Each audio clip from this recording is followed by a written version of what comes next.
Welcome to this week's look at the state of the New York City real estate market, where I take a look at the luxury market, the Manhattan market, and the Brooklyn market. I do it because I want you to be informed. It never hurts when you're a consumer to be informed. Welcome to this week's look at the state of the New York City real estate market. This is the report for the week of January 9th to the 16th. We're going to start, as we always do, with the luxury market. We're going to be looking at not only the luxury market, though, we're going to be looking at the Manhattan market and the Brooklyn market to see exactly kind of what market we seem to be in for this start to 2023. Before we get started, though, with the luxury report, I want to thank the Olshan Report for all of their hard work and the amazing data that they compile every week. This information, of course, helps me to be able to help you as you're trying to determine the best course of action, whether you're buying or selling, or perhaps you're just own a property in New York City and you want to see how the current market is affecting you. Okay. Let's get started with the luxury market.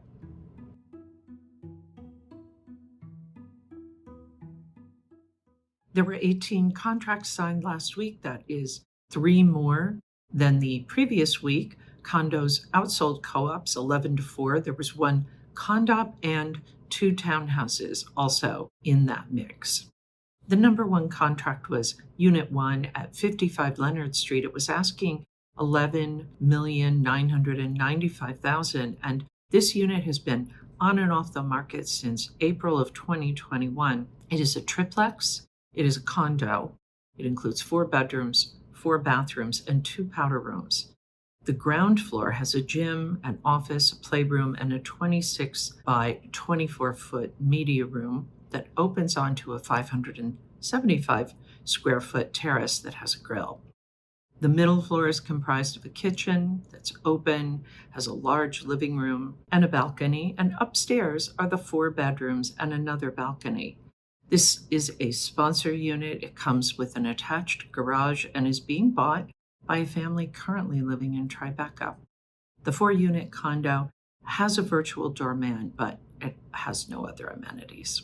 Okay, the number 2 contract signed at $4 million and above was apartment 59B at 15 East 30th Street, was asking $11.5 million. It has 3 bedrooms and 3.5 bathrooms. It's over 2,900 square feet, and it has 14.5 foot ceilings.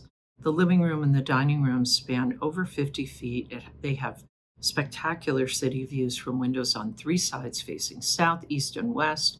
The building is known as Madison House, and it has 30,000 square feet of amenities, including a fitness room, a yoga room, a golf simulator, a billiards table, children's playroom, a 75-foot lap pool, cold plunge pool, hot tub, steam room, sauna, and a treatment room. It has a garden on the 2nd floor, and the 5th floor houses a residence lounge and a bar, a dining room, a catering kitchen, conference room, card room, and reading room. The buyer for apartment 59B was a New Yorker. Okay, we're going to take a look now at the stats for last week. The total weekly asking price sales volume, 118,515,990. The average asking price, $6,639,777. The median asking price, $5,622,500. The average discount from original ask to last asking price, 6%, and the average days on market, 516. If you have any questions about this week's look, or just questions in general about the luxury market, please post those below. I'm happy to answer any questions that you might have. Okay, now we're going to take a look at what happened in the Manhattan market last week.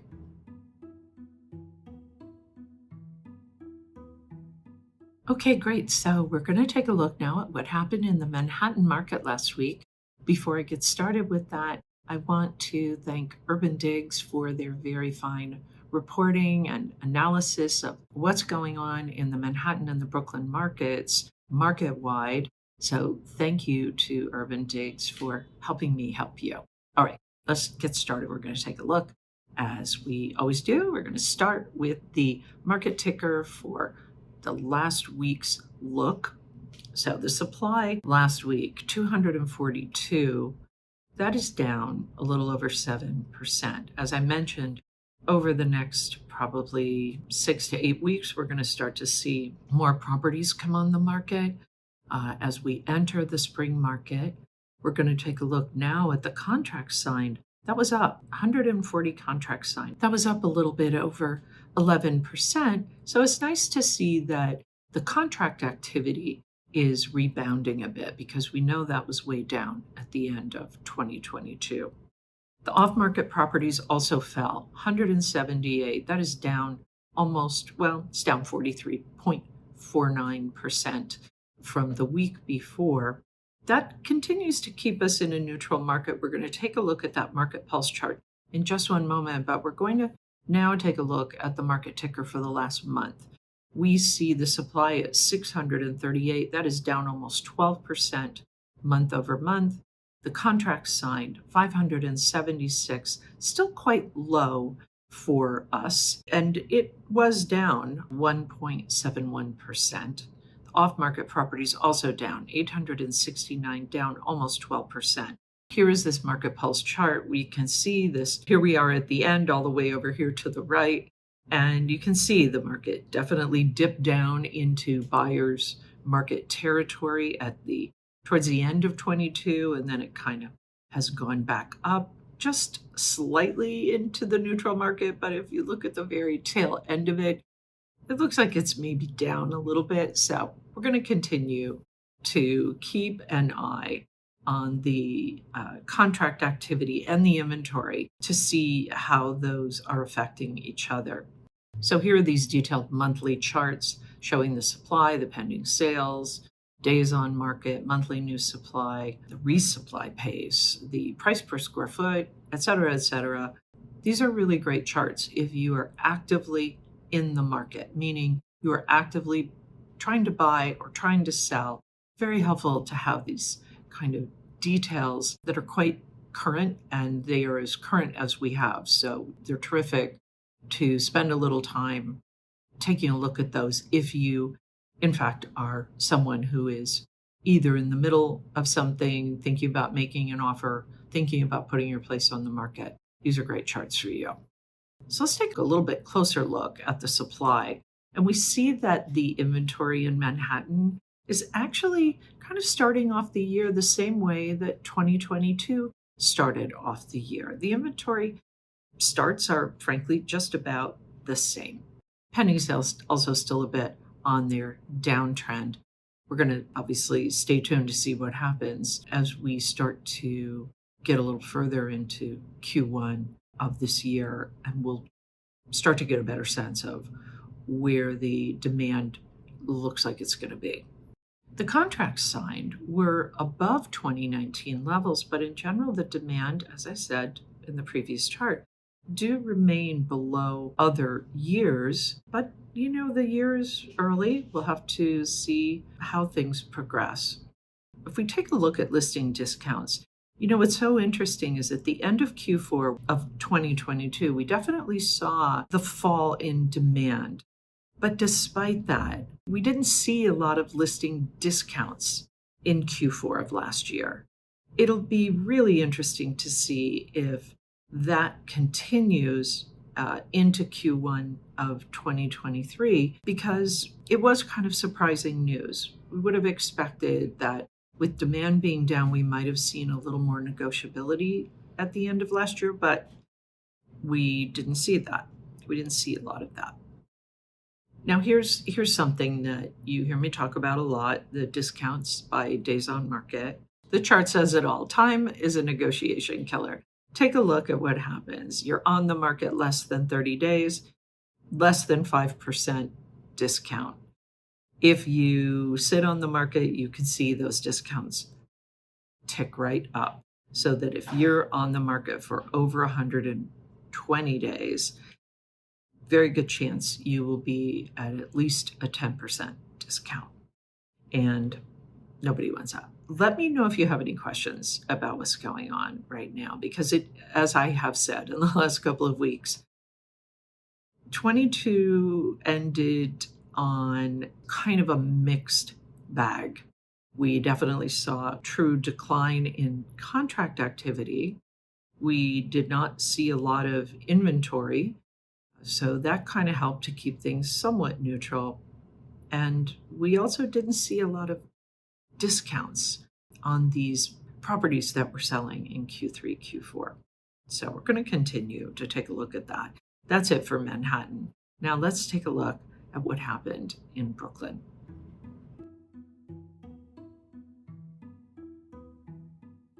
Okay, so what's going on in Brooklyn? Well, we're going to start as we always do with the 1 week look at the market in Brooklyn. Again, this is market wide, all property types.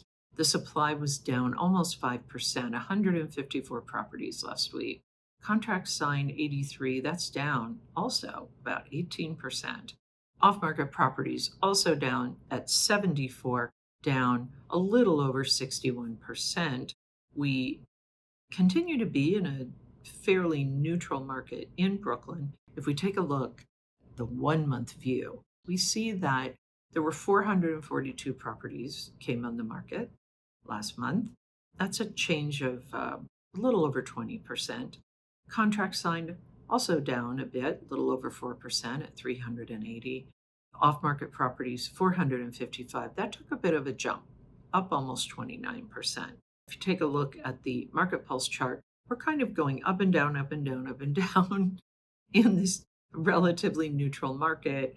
As more properties come on, we're going to have to wait and see how the buyer activity, the pending contract activity also goes, because that will tell us whether Brooklyn is going to continue to stay in a neutral market or whether it may see a bit of a decline if we see more inventory and we don't see a lot of contracts getting signed commensurately. All right, here are those detailed charts. These are all the details, the supply, the demand, so kind of a month look, a very, very focused and detailed look for the Brooklyn market. And again, very helpful to those people who are actively trying to buy or sell right now. If we move over, we take a look now at the supply chart. We see that the Brooklyn supply is 2,813. That's down 2.2% year to date, down 11.2% from last month, down 11.9% from last year. The pending sales in Brooklyn, 1,566 for the month. That is down 5.6% year to date, down 11.9% from last month, and down 39.5% from last year. Because we know that what happened at the beginning of 2022, we just saw that market kind of catch on fire. And there were tremendous number of contracts being signed. So it's not totally surprising that we see this with the pending sales. If we take a look at the monthly contract activity for Brooklyn, and we look at how for December, let's say 2022, we had 414 contracts signed. If you compare that with the historical averages of 593, you can see that even in Brooklyn, hot as that market has been, we definitely saw a kind of a pullback on the part of the buyers and just not as many contracts being signed. Okay, that is it for Brooklyn, and that is it for this week's look at the state of the New York City real estate market.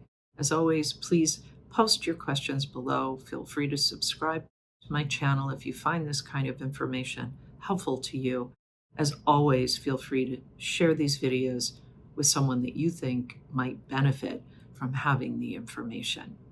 Okay, I'll be back next week with the latest news on what is happening in the New York City real estate market, from the luxury market to the Manhattan market and the Brooklyn market. In the meantime, take care.